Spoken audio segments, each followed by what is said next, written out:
Hey everyone! For those of you who don't know me, my name is Simone Mancuso, and I am an essential oil enthusiast, to say the least.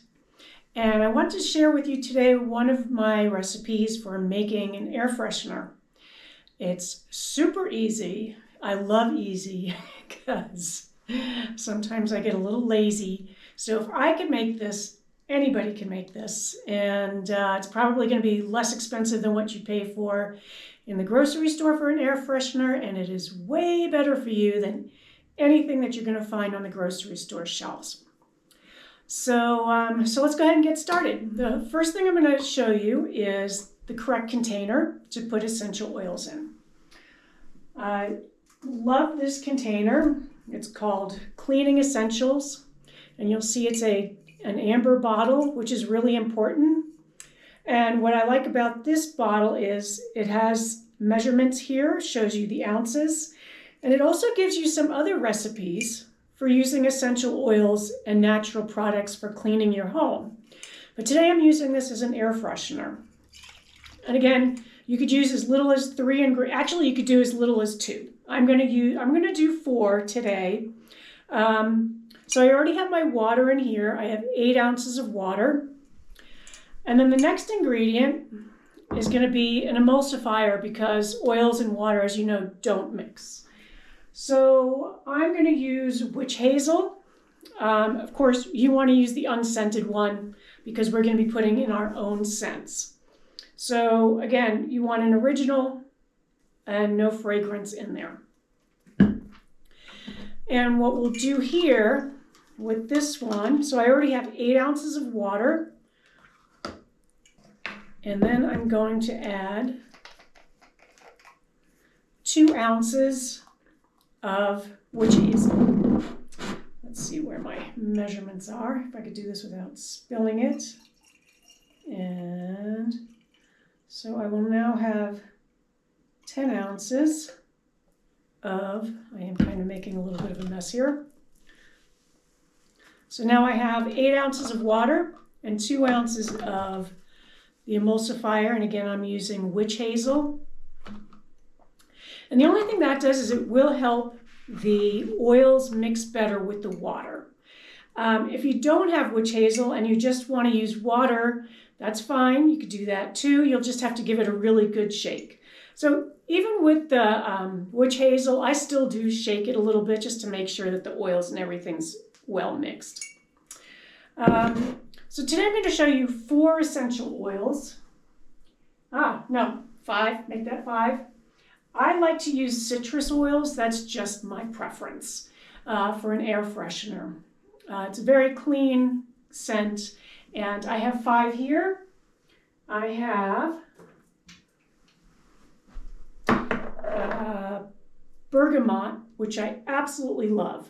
I'm not going to use this for the air freshener today, but I will show you in another video another item I use for bergamot, with bergamot. Lemon is a fabulous essential oil. It has lots and lots of benefits. It's not just a pretty scent. Then we have grapefruit. I actually put this in my water every day. So most of these oils have many purposes. So if you want to curb your appetite and make a nice air freshener, I recommend grapefruit. I just put a drop in my water and I find it curbs my appetite because I have a voracious appetite. I could literally eat all day. The 2 that I'm going to use today, I'm going to use orange and lime. What I recommend is start with the 10 ounces of liquid. You're going to start with 20 drops. So since I'm using 2 oils, I'm going to use 10 drops of each. Now I personally know I like it a little bit stronger scent, but everybody's different. So we'll just do 10 drops. 1, 2, 3, 4, 5, 6, 7, 8, 9, 10 of the orange. Oh, it smells so good.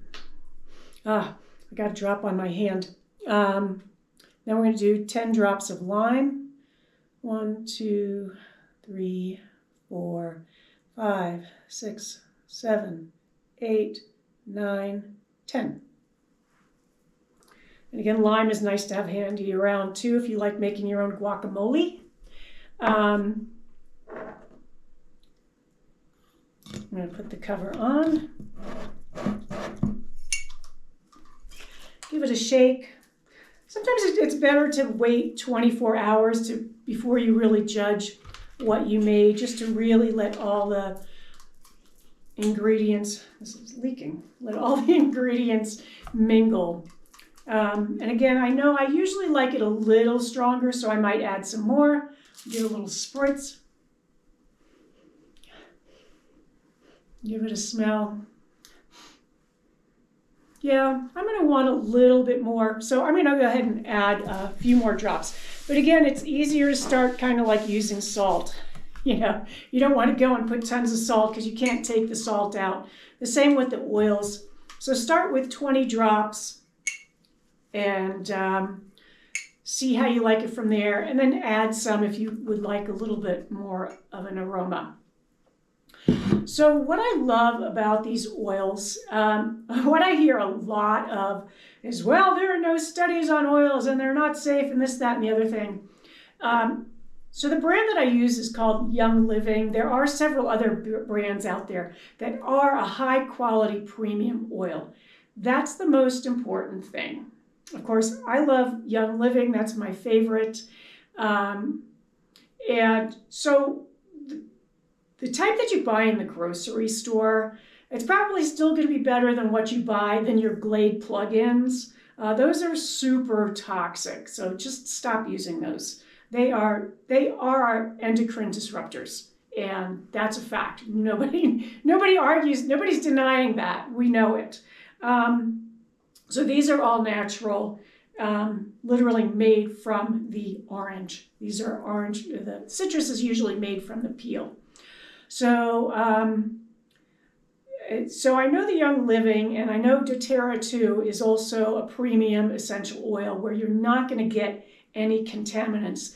And that's usually where the issues come in, are because the ones that you buy for $5 for a bottle at the grocery store most likely have contaminants in them. And that's where also I want to kind of squash some of these falsehoods that are going around about essential oils is, oh my God, they're not safe around animals.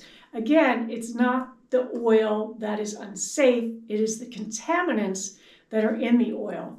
Right now I have 2 cats and a dog. I use oils on them. I'm always diffusing oils and they're perfectly fine. Of course, don't take this and spray it in your cat's face. I mean, that's just common sense, right? These bottles do not come with warning labels like everything else does these days. So use some common sense, spray it in the air, everything is fine. There's very little, there's just a few drops in here, and you're gonna have a wonderful essential oil.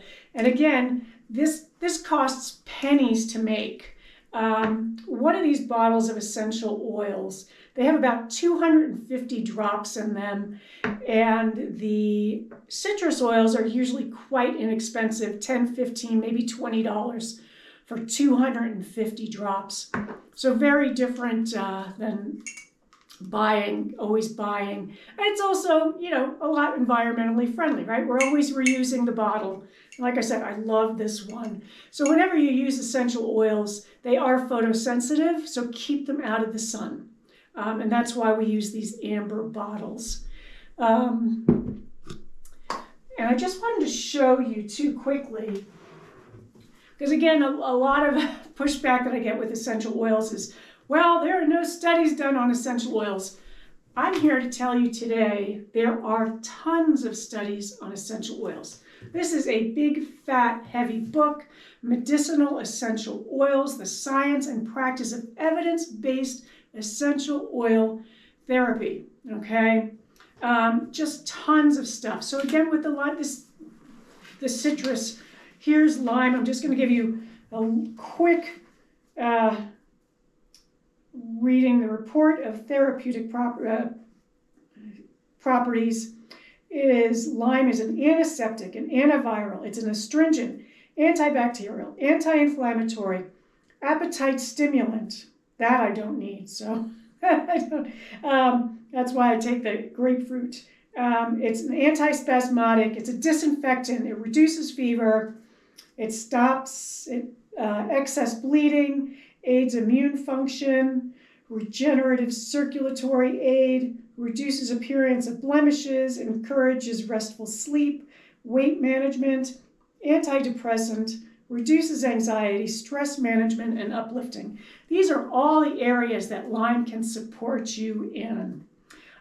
Again, the same thing with orange. Orange also has a list that long of all its properties. And then here we just have, each one of these is an example of the studies that have been done. So we have a full page of listing examples of the studies that have been done just on lime. So again, if you're interested in making your own, I got this on Amazon. If you're interested in the oils, I could send you, I'll have posted a link where you could get 10% off of the oils if you order $50 or more. I'll also post a link to my calendar if you would like a quick conversation of some other oils that I can recommend for you. Just schedule a 30-minute consult and I could help you out with that too. Like I said, I absolutely love, I've been using oils for, I don't know, probably 20 years now, maybe probably even more. Oh gosh, more than 20 years. And it really took me a while to get into all of the uses for the oils. And, you know, I just used to use it as, just diffuse it in the house and make the house smell nice. But now I use it for lots and lots of stuff. And next week, did I bring it out? Nope, I did not bring it out. But anyway, next week I'm going to show you how to make a hand sanitizer with no rubbing alcohol. It actually, the one that I make will actually moisturize your hand. And if you live in Colorado like I do, nobody ever said I use too much moisturizer. It's just not possible here. And the last thing we want in this arid climate is something that dries our hands out. So I'm going to show you next week how to make a really nice smelling with therapeutic property. I can't say therapeutic, sorry about that, scratch that, you didn't hear that. With great properties that will help keep your skin nice and also sanitize your hands. So click like if you like this video, click to subscribe if you'd like to be notified when I add more videos and more recipes to use around the house and cook, and everything else that I use these for. Okay, thanks for listening, and I'll see you next time. Take care. And if you do make your own, let me know how it goes. Okay, thanks and have a great day.